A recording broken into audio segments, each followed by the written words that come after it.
Hi, ഞാൻ വിഷ്ണു മുണ്ടിയോടാണ്. ഞങ്ങളിന്ന് പോയത് കർണാടകയിലെ ഗോൾഡൻ ടെമ്പിൾ കാണാനാണ് കേട്ടോ. നമ്മളെ കണ്ണൂർ ഇരിട്ടിയിൽ നിന്ന് 83 കിലോമീറ്റർ മാത്രമാണ് കേട്ടോ അങ്ങോട്ടേക്കുള്ളൂ.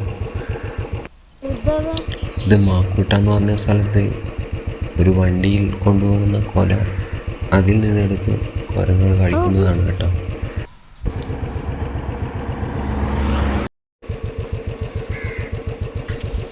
അങ്ങനെ അവിടെ നിന്ന് പതിയെ നീങ്ങുമ്പോഴാണ് മറ്റൊരു കാഴ്ച കണ്ടത്. അവിടെയുള്ളൊരു സ്കൂളാണ് കേട്ടോ. അത് മുറ്റം നിറയെ പുല്ലുകൾ.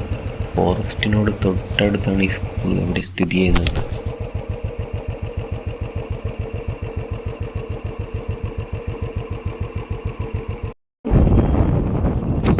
നല്ല വെയിലാണ് കേട്ടോ.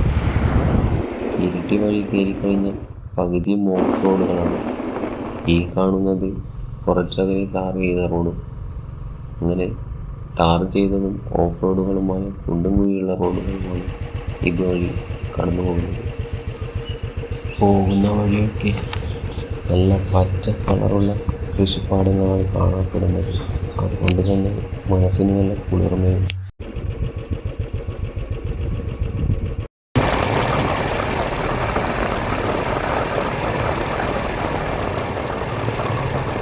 കൃഷിപ്പാടത്തിന് നടുവിലൊരു വീട് കണ്ടിട്ട് വണ്ടിയിൽ എത്തിയതാണ്. നല്ല രസമുണ്ട് ആ വീട് കാണാൻ. അങ്ങനെ നല്ല ശില്പങ്ങൾ കണ്ടിട്ട് വണ്ടി നിർത്തിയതാണ്. മാനുകളും ജിറാഫും കാളകളും ഒറിജിനാലിറ്റി തോന്നിക്കുന്ന അതേ ശില്പരൂപങ്ങൾ. കർണാടകയിലെ ഒരു പ്രദേശമാണ് ബൈലക്കുപ്പെ. ചരിത്രം എന്ന് പറയുന്നത് 1901 ലക്സം ഷാഡോപ്പിങ്ങും 1969 ഒരു ഡിക്കി ലാർസയും സ്ഥാപിച്ച ഒരു ഇന്ത്യൻ പട്ടണമായ ബൈലക്കുപ്പയും നിരവധി ടിബറ്റൻ വാസസ്ഥലങ്ങളും ഇവിടെയുണ്ട്. ഇവിടെ സ്ഥിതി ചെയ്യുന്നത് ടിബറ്റിന് പുറത്തുള്ള ലോകത്തിലെ ഏറ്റവും വലിയ ടിബറ്റൻ വാസസ്ഥലമാണ് ബൈലക്കുപ്പ എന്നാണ് അറിയപ്പെടുന്നത്. ഇതാണ് കേട്ടോ ഗോൾഡൻ ടെമ്പിളിൻ്റെ കവാടം. ഒരു 20ഓളം ഗ്രാമങ്ങളുടെ സംയോജനമാണ് ബൈലക്കുപ്പ പട്ടണം. ഇവിടുത്തെ ഒരു പ്രധാന വിനോദസഞ്ചാര കേന്ദ്രം ഈ നംറോളിംഗ് മൊണാസ്ട്രി തന്നെയാണ്. സുവർണക്ഷേത്രം അറിയപ്പെടുന്നതും നംറോളിംഗ് മൊണാസ്ട്രി എന്നാണ് കേട്ടോ.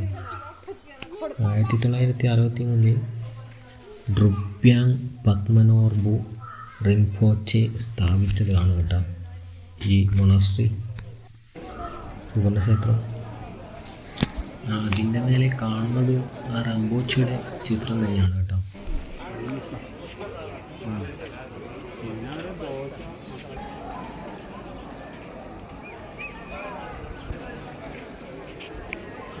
അങ്ങനത്തെ സംഭവം.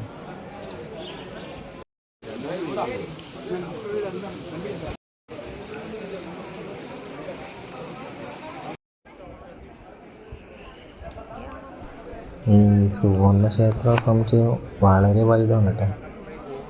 അതിൽ ഗുരു പത്മസംഭവ ഗുരു റിംപോച്ചെ എന്ന് അറിയപ്പെടുന്നുണ്ട്.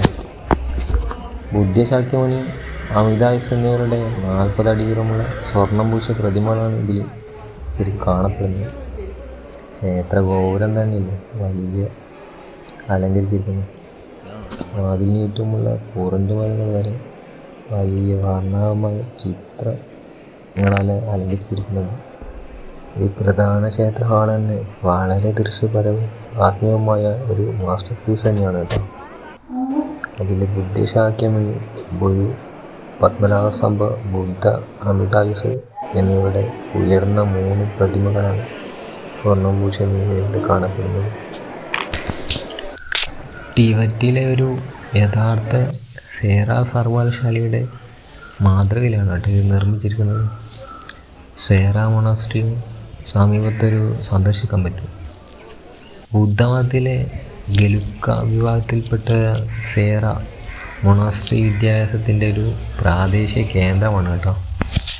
പ്രധാന നംറോളിംഗ് മൊണാസ്ട്രിയിൽ നിന്ന് ഏകദേശം ഒരു 2 കിലോമീറ്റർ അകലെയാണ് ഇതും സ്ഥിതി ചെയ്യുന്നത് കേട്ടോ. സൗഖ്യ മൊണാസ്ട്രി, താഷി, ലുംപോ മൊണാസ്ട്രി എന്നിങ്ങനെ സമാനമായ മനോഹരമായ മറ്റ് ചെറിയ മൊണാസ്ട്രികളുണ്ട് കേട്ടോ.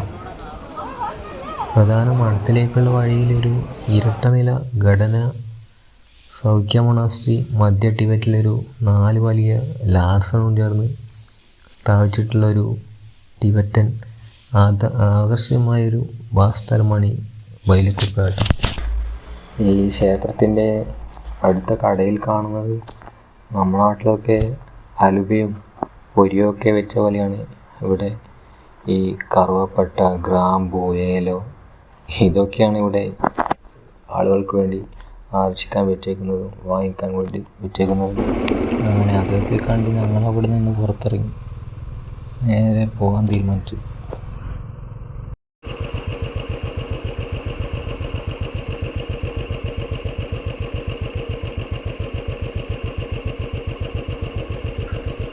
നല്ല വെയിലത്ത് മധുരക്കിഴങ്ങ് നടുന്നതാണ് കേട്ടോ. വെയിൽ കൊണ്ട് ക്ഷീണിച്ചിരിക്കുന്ന സ്ത്രീകളെയാണ് കാണുന്നത്.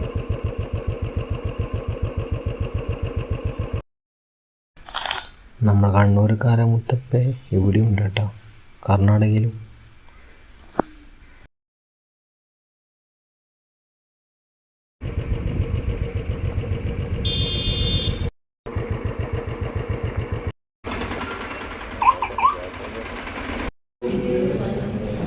ഈ യാത്രയിൽ ഞാൻ ഒറ്റക്കല്ല കേട്ടോ, അവൻ്റെ മോനുണ്ട് വൈഷ്ണു, അവനെയും കൂട്ടിയിട്ടാണ് ഞാൻ പോയത്. അങ്ങനെ അവിടെയുള്ളൊരു ഹോട്ടൽ കയറി കേട്ടോ, 2 ബിരിയാണി പറഞ്ഞു.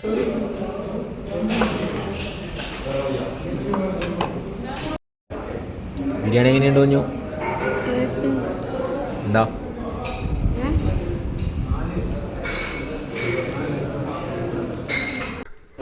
അങ്ങനെ അതും കഴിഞ്ഞ് ഞങ്ങൾ വീട്ടിലേക്ക് യാത്ര ചെയ്തു.